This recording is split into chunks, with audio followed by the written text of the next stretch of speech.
आप और हम सब ने प्रधानमंत्री जी का संदेश सुना। इसमें बहुत गहरी बातें, प्रधानमंत्री जी की सोच की बातें थी कि क्या बताया, जो पीपी किट है, जिस देश हमारे देश में पीपी किट नाम मात्र की बनती थी। बहुत सारी चीज़ें ऐसी हैं जो नाम मात्र की हमारे देश में बनती थी। आज 2 लाख पीपी किट की कैपेसिटी होगी हमारे देश में। 2 लाख फेस मास्क बन रहे हैं, सैनिटाइजर्स बन रहे हैं, दवाइयाँ बन रही हैं कोविड-19 से लड़ने के लिए, उनके मुकाबला करने के लिए, लोगों को सुरक्षित रखने के लिए। और देश इतना मजबूत हो गया है कोविड-19 के साथ साथ कि पूरे और भी विश्व में भी अमेरिका जैसे देश भी भारत की तरफ देख रहे हैं कि भाई हमारे को दवाइयों की जरूरत है और दवाई तो आप इस बात का मतलब समझे।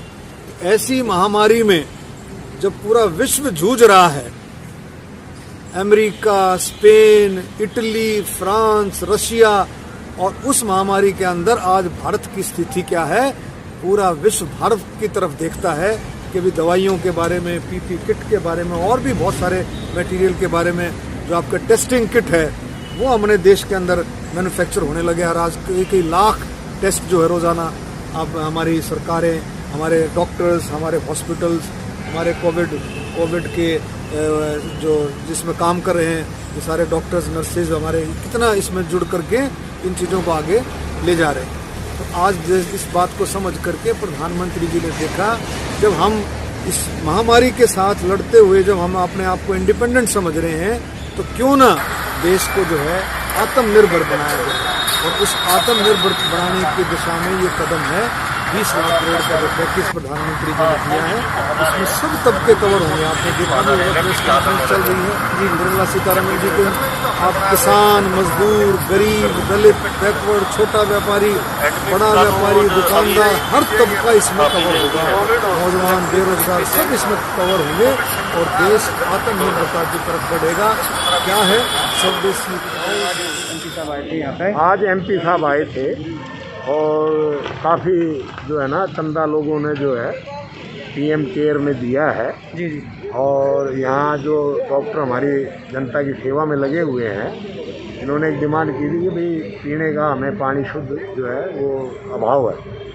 तो हमारे साथी हैं अशोक शर्मा जी, पार्षद हैं वार्ड 11 से, और मैंने स्वयं 25 टैक्सी पानी उनको जो है रोजाना के लिए जो है हम देंगे। गुप्ता जी, आप तो हर संकट की घड़ी में खड़े रहते हैं, बहादुर गढ़ की। तो आज सच्ची जो है संकट आ गया, तो आपने खुल के आगे आए, क्या कहना चाहेंगे?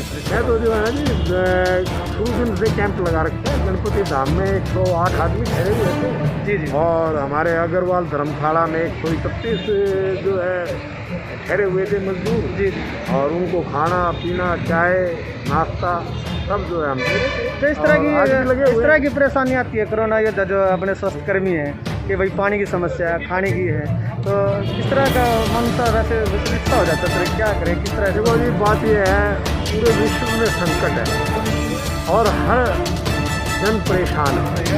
तो इतनी बड़ा संकट आया है, हालांकि हमारे प्रधानमंत्री जी ने बहुत जल्दी संभाल लिया जी जी। और अभी 20 लाख करोड़ का जो है पैकेज भी दिया है। लेकिन देखो, अगर हमारे परिवार में भी कोई बीमार हो जाता है और उसको हॉस्पिटल ले जाना पड़ता है, तो हमें टैक्सी बुलानी पड़ती है, कोई साधन करना पड़ता है, गरीब भी है, अमीर भी है, तो रास्ते में अगर वो एक्सपायर हो जाए तो हम किसको कसूरवार ठहराएंगे? तो हर काम को करने में सिस्टम चाहिए। तो जो सिस्टम में थोड़ी बहुत दिक्कत आती है, ये स्वाभाविक है, क्योंकि कोरोना जो है ना सारे विश्व में फैला हुआ। आज कौन कौन सी संस्थाएं हैं जिस तरह आपसे चेक दिया गया था? हमारा गणपति धाम है जी, मैंने अपने अकाउंट से 1 लाख रुपया दिया जी जी। और मंडी में कई व्यापारियों ने दिया है, और हमारा अग्रवाल धर्मशाला है जी जी, गणपति धाम मंदिर है। तो और भी यहाँ काफ़ी संस्थाएं हैं जिन्होंने 11-11 हज़ार रुपये दिए हैं। और कोई इस तरह की मदद होगी तो क्या आश्वासन देते हम हैं? तो हमेशा लगे रहते हैं। तो क्या संदेश देना चाहेंगे सर लॉकडाउन? हम तो जनता के साथ रहते, जनता के सेवक हैं। धन्यवाद।